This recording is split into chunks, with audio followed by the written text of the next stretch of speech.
Boche gold and diamonds. Buy now pay later. ഉദ്യോഗാർത്ഥികൾക്കും തൊഴിലന്വേഷകർക്കുമായി തൃത്താലയിൽ വിജ്ഞാന കേരളം വെർച്വൽ മെഗാ തൊഴിൽ മേള സംഘടിപ്പിച്ചു. മന്ത്രി എം പി രാജേഷ് ഉദ്ഘാടനം ചെയ്തു. വിദഗ്ധരായിട്ടുള്ള ആളുകൾക്ക് തൊഴിൽ ലഭ്യമാക്കാനുള്ള ഒരു പദ്ധതിയാണ്.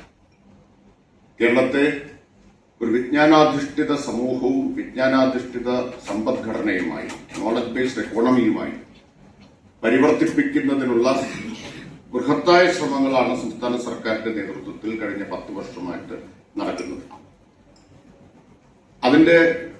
അതിനൊരുപാട് തലങ്ങളുണ്ട്. ഉന്നത വിദ്യാഭ്യാസ മേഖലയുടെ റീസ്ട്രക്ചറിംഗ് അതിന്റെ ഭാഗമാണ്. അതുപോലെ ഡിജിറ്റൽ യൂണിവേഴ്സിറ്റി ഇന്ത്യയിൽ ആദ്യമായിട്ട് കേരളം ആരംഭിച്ചത് ആ ലക്ഷ്യത്തോടു കൂടിയിട്ടാണ്. ഇന്ത്യയിൽ ആദ്യത്തെ ഡിജിറ്റൽ സയൻസ് പാർക്ക് കേരളം ആരംഭിച്ചതും സമാനമായ 3 സയൻസ് പാർക്കുകൾ കൂടി ആരംഭിക്കാൻ പോകുന്നതും ഇതിന്റെ ഭാഗമായിട്ടാണ്. അപ്പോ വിജ്ഞാന സമ്പദ്ഘടനയുടെ ഒരു അടിത്തറയൊരുക്കുക, അതിനാവശ്യമായ ഇൻഫ്രാസ്ട്രക്ചർ ഒരുക്കുക എന്ന ജോലി നമ്മൾ നേരത്തെ തന്നെ ചെയ്തു. മാത്രമല്ല, ഇന്റർനെറ്റ് അടിസ്ഥാന പൌരാവകാശമായി പ്രഖ്യാപിച്ച ഏക ഇന്ത്യൻ സംസ്ഥാനവും കേരളമാണ്. ഹൈസ്പീഡ് ഇന്റർനെറ്റ് മിതമായ നിരക്കിൽ എല്ലാവർക്കും കൊടുക്കാനുള്ള കെ-ഫോൺ പദ്ധതി കേരളം നടപ്പാക്കുകയുണ്ടായി. ഡിജിറ്റൽ ഡിവൈഡ് ഏറ്റവും കുറഞ്ഞ സംസ്ഥാനം, ഇന്ന് ലോകം തന്നെ അഭിമുഖീകരിക്കുന്ന ഏറ്റവും പ്രധാനപ്പെട്ട പ്രശ്നം സാമ്പത്തിക അസമത്വം പോലെ തന്നെ ഡിജിറ്റൽ അസമത്വമാണ്. അതും കേരളമാണ്. ഡിജിറ്റൽ അസമത്വം ഏറ്റവും കുറഞ്ഞ സംസ്ഥാനം കേരളമാണ്. കാരണം ഇന്ത്യയിൽ ഏറ്റവും കൂടുതൽ ഇന്റർനെറ്റ് പെനിട്രേഷൻ ഉള്ളത് കേരളത്തിലാണ്.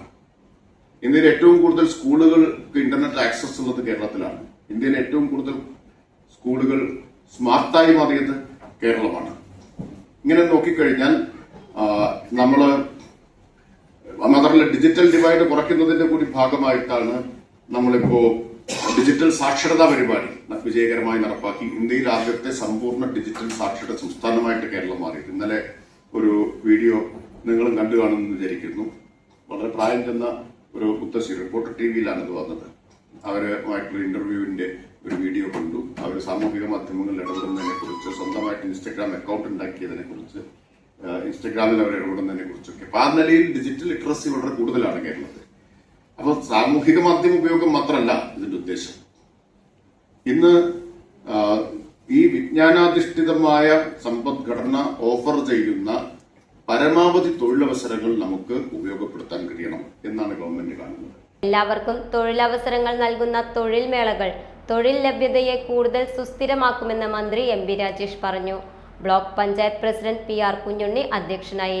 നാഗാലശ്ശേരി panchayat president TV Nisha, Y Kalyanaraman, P Unnikrishnan, Rins, Suresh Kumar, Greeshma തുടങ്ങിയവർ പങ്കെടുത്തു.